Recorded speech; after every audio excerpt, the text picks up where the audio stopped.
Bom dia, eu sou Otávia Veríssimo, sou médica cardiologista, especialista em tomografia e ressonância cardiovascular pelo Instituto Dante Pazanese de Cardiologia. Vou dar continuidade ao programa de atualização em tomografia e ressonância cardiovascular clínico, coordenado pelo Dr. Tiago Senra, a quem eu gostaria muito de agradecer pelo convite. Eu moro em Teresina, Piauí, atuo na área tanto de cardiologia como de imagem cardíaca, atualmente em 5 serviços aqui do nosso estado. Bom, hoje coube a mim falar de um artigo de ressonância magnética cardíaca. É um artigo publicado recentemente no JACC Image, no mês passado, agora outubro de 2019, da avaliação prognóstica da ressonância cardíaca com pesquisa de isquemia em pacientes com dor torácica com suspeita de doença arterial coronariana estável. É um artigo retirado do registro SPINS, que é um grande registro de ressonância cardíaca dos Estados Unidos. A American College e a American Heart Association recomendam a ressonância cardíaca com pesquisa de isquemia com seus critérios apropriados em pacientes com probabilidade pré-teste intermediária alta.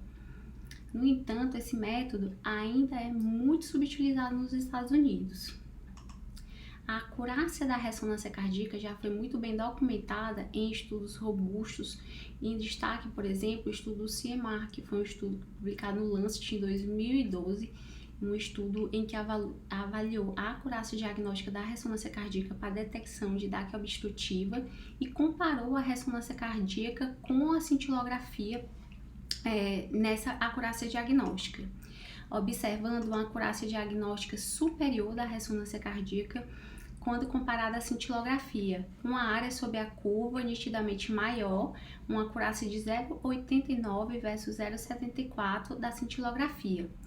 E foi um estudo com a prevalência de DAC de 39%, o que é semelhante à do mundo real. Essa maior acurácia diagnóstica se deu uma maior sensibilidade da ressonância cardíaca em comparação à cintilografia para a detecção de DAC obstrutiva. O valor prognóstico ele já foi também bem documentado no registro multinacional, o EuroCMA, que é o maior registro que temos de ressonância magnética cardíaca, onde foi avaliado inúmeros pacientes, com mais de 9.500 pacientes com suspeita de DAC, e foi visto que uma ressonância cardíaca normal, a sobrevida livre de eventos, é muito maior do que uma ressonância alterada, com uma taxa de MACE, desfechos duros, morte cardíaca e infarto não fatal menor do que 1% no follow-up. Então, é um exame bastante seguro quando negativo. Um artigo recente, o Hemariform, também merece um certo destaque, que foi um artigo publicado recentemente, que randomizou 918 pacientes, um braço indo para ressonância cardíaca com pesquisa de isquemia e o outro indo para o cateterismo com o FFR, que é o nosso padrão ouro, e ele foi um estudo, na verdade, de avaliação de não inferioridade. Nesse estudo, não teve diferença em relação aos desfechos duros ao longo do tempo. No entanto, a ressonância cardíaca teve uma menor taxa de revascularização cirúrgica ou percutânea, mas sem alteração nos desfechos duros. Então, aí, provando que é não inferior ao CAT com o FFR.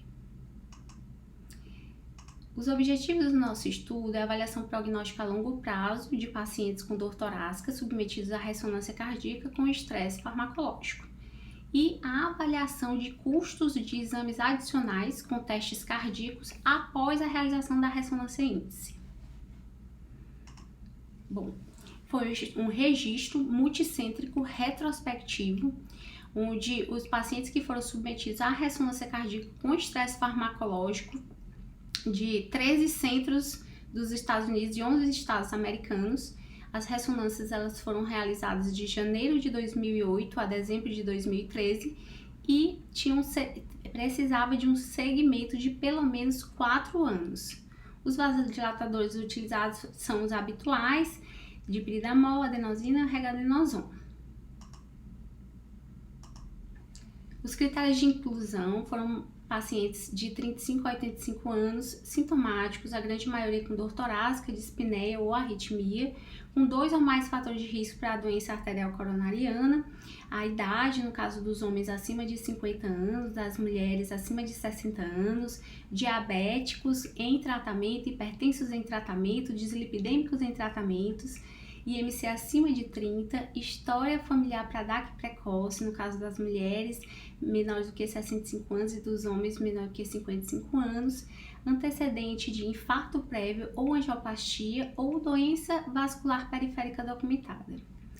Foram excluídos pacientes que foram submetidos à revascularização miocárdica cirúrgica e também os que tiveram infarto recente, com menos de 30 dias. Também foram excluídos pacientes valvopatas graves, pacientes com cardiomiopatia hipertrófica, cardiomiopatia infiltrativa ou cardiopatias não isquêmicas de qualquer etiologia com fração de ejeção menor do que 40%. As gestantes também ficaram de fora, pacientes com comorbidades não cardíacas com sobrevida estimada menor do que 2 anos também foram excluídos, e a impossibilidade de realizar os 4 anos de segmento. Os escâneres utilizados foram de 1,5 e 3 Tesla, em que era obrigatória a realização de todas as sequências de cine, perfusão de estresse-repouso e as sequências de realce tardio. A ressonância cardíaca foi considerada como anormal se tivesse ou isquemia ou infarto. A isquemia, avaliada pelos 16 segmentos da American Heart, se tivesse pelo menos um defeito de perfusão subendocardica ou transmural. E o infarto, avaliando os 17 segmentos, aqui o ápex entrava, e aí pelo menos um ou mais segmentos com acometimento de realce tardio subendocárdico ou transmural, realce tardio de padrão coronariano. A graduação da isquemia ela foi de leve a acentuada, sendo a leve até 2 segmentos acometidos e a acentuada maior ou igual que 6 segmentos acometidos. Os endpoints primários foi infarto não fatal e morte cardiovascular, que foi definida como uma morte precedida de infarto ou angina ou arritmia ventricular. E os desfechos secundários foi o combinado de morte cardiovascular, infarto não fatal, hospitalização por insuficiência cardíaca ou angina estável ou uma ressonância de estresse não planejada, que foi classificada como uma ressonância cardíaca com mais de 6 meses da ressonância índice não esperada, porque foi considerada como um desfecho, porque a maioria desses casos foi detectado depois uma doença coronariana grave ou doença de tronco multiarterial. E o que foi considerado por endpoint foi o primeiro evento. Na análise estatística, as variáveis contínuas foram analisadas pelo teste de T-Students, a categóricas de teste de Q quadrado e as taxas de eventos anuais pelo número de eventos dividido pelo número de paciente ano.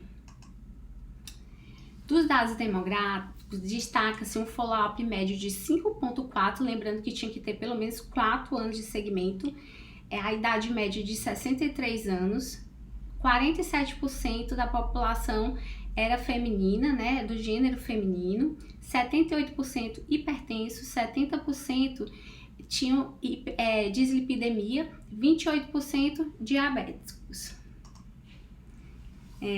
Na manifestação inicial dos sintomas, 55% dos pacientes tinham dor torácica, 22% dispneia, alterações eletrocardiográficas ou arritmias em 7%.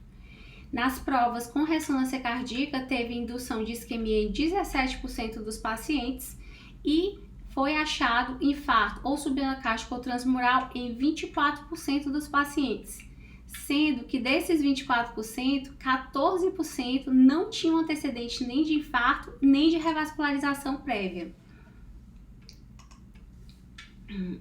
98% da população completou o follow-up de pelo menos 4 anos. O acompanhamento médio foi de 5,5 anos, ocorreram 244 mortes, 11% da amostra, sendo que 74 de causa cardiovascular e 181 de causas não cardíacas. A ocorrência de endpoint primário foi de 153, sendo 87 infartos não fatais, 66 mortes cardiovasculares. Dos endpoints primários, um total de 374, 77 infartos não fatais, 124 hospitalizações por angina instável, 86 por insuficiência cardíaca, 44 revascularizações cirúrgicas não planejadas, que é aquelas ressonâncias inesperadas, 43 mortes cardiovasculares. Bom, quando avaliamos a presença da taxa anual de sangramento, da taxa anual de evento, observando o resultado da ressonância cardíaca, percebemos que uma ressonância cardíaca negativa, ou seja, sem isquemia e sem infarto, está associada a uma taxa anual de evento primário de 0,6% e de secundário de 1,7%, baixa em comparação a uma ressonância com isquemia presente e com infarto presente. Essa já sobe uma taxa anual de evento para 4,5% do endpoint primário e mais de 10 vezes o endpoint secundário. Isso também é observado na presença e na graduação da isquemia, observando-se pacientes sem isquemia com a taxa de evento bem baixa em comparação com pacientes com isquemia moderada a severa, que essa taxa de evento ela sobe em torno de 7 a 9 vezes.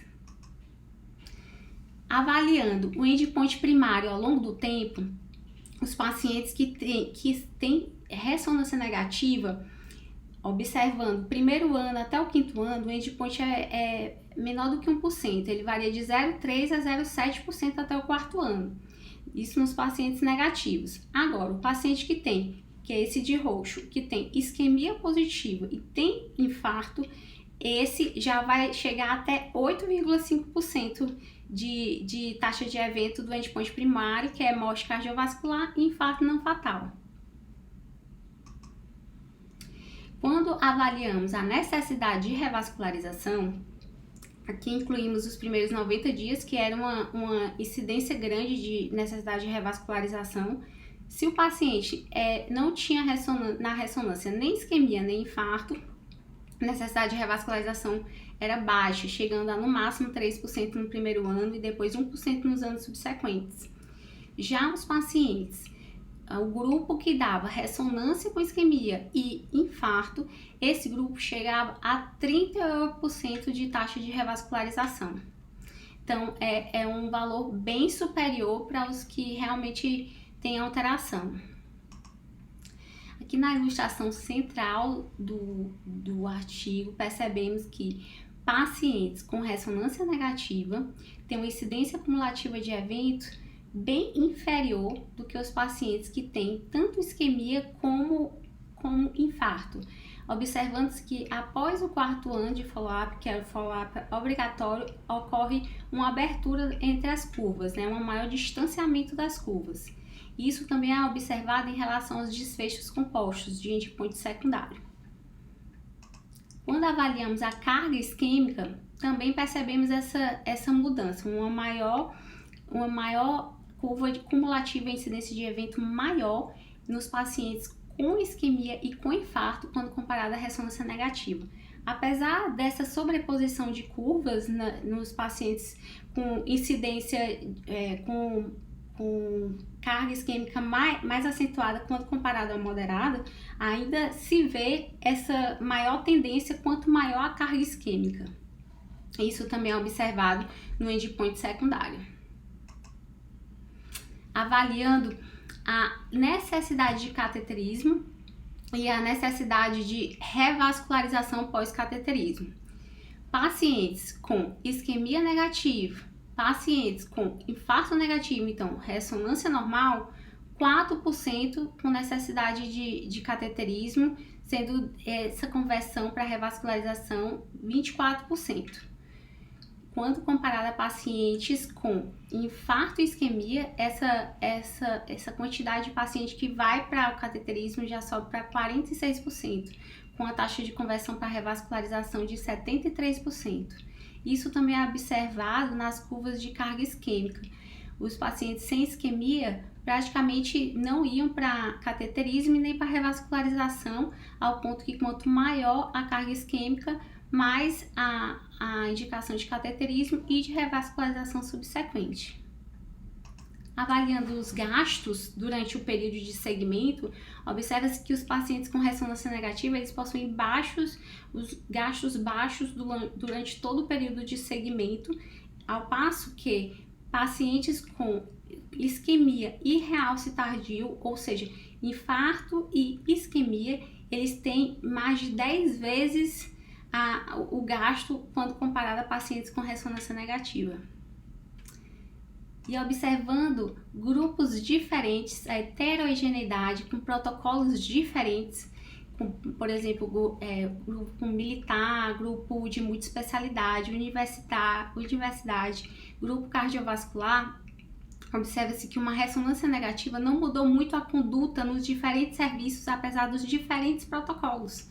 Então, uma ressonância cardíaca negativa ficou em torno de 2,8% de indicação de cateterismo e depois de uma possível revascularização. Aqui se observa a mesma coisa, pacientes com grupo positivo para isquemia, grupo positivo para infarto, esse grupo foi indicado bem mais para ir para o cateterismo e bem mais para ir para a revascularização miocárdica, independente do protocolo de cada serviço. Em relação às limitações do estudo, é um estudo retrospectivo, né? Então não tem possibilidade de saber todas as decisões terapêuticas dos clínicos, dos serviços. É um estudo que foi realizado em ambiente clínico, então não temos como saber se o colega que fez os laudos e tudo, apesar de ser uma coisa bem séria, se pode ter se influenciado por saber a anatomia coronariana previamente do paciente. Então, esse dado a gente não consegue ter. Uma outra coisa é que são centros muito experientes e não sabemos como seria a reprodutibilidade de centros menores e menos experientes desse tipo de exame. E uma outra coisa é a época quando foi realizada a ressonância cardíaca, que muitos pacientes naquela época, de 2008 a 2013,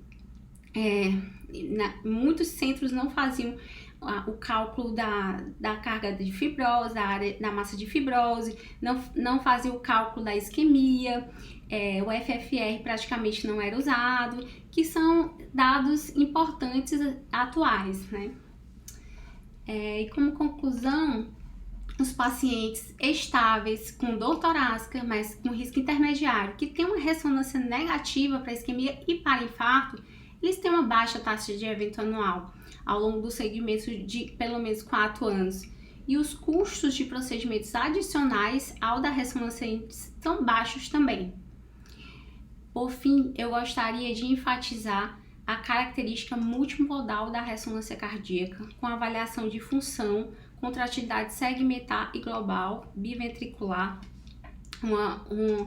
a morfologia, né, com as sequências de duplo e triplo, com a avaliação tanto da anatomia como de edema miocárdico, presença de isquemia, que foi o motivo dessa aula, avaliação de hipoperfusão transitória, fibrose, não só a subendocárdica e transmural de padrão coronariano, mas como diagnóstico diferencial de miocardiopatias não isquêmicas, além de ser um exame que não tem radiação ionizante, com alta resolução espacial, com uma reprodutibilidade aceitável, sem dependência de janela acústica. Gostaria de agradecer pelo convite, foi muito bom estar aqui com vocês. Aqui é a nossa Ponte Estaiada, Teresina, Piauí.